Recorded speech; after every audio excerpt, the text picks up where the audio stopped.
সুন্নতকে মহব্বত করতে হবে, কথা বলেন ঠিক কিনা?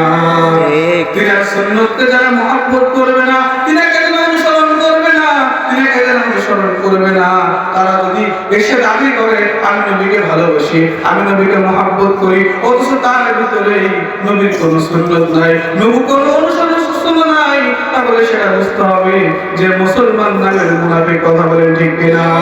কারণ নবীকে মহব্বত করবে, নবীকে অনুসরণ করবে, তার ভিতরে অবশ্যই নবীর সুন্নাত থাকবে, কথা বলেন ঠিক কিনা?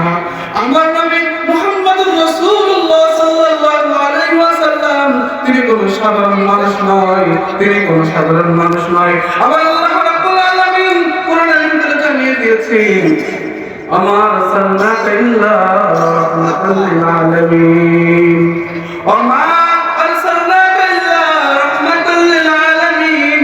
আমার আল্লাহ রাব্বুল আলামিন বলেন, ওগো আমার বন্ধু, ওগো আমার হাবিব, আমি আল্লাহ রাব্বুল আলামিন আপনাকে গাছের জন্য রহমত করে বানাইলাম, আমি আল্লাহ রাব্বুল আলামিন আপনাকে আসমানের জন্য রহমত করে বানাইলাম, আমি আল্লাহ রাব্বুল আলামিন আপনাকে জমিনের জন্য রহমত করে বানাইলাম, আমি আল্লাহ রাব্বুল আলামিন সমস্ত কুল কায়নাতের জন্যই আমি আল্লাহ রাব্বুল আলামিন আপনাকে রহমত করে বানাইলাম। সকলে বলি সুবহানাল্লাহ।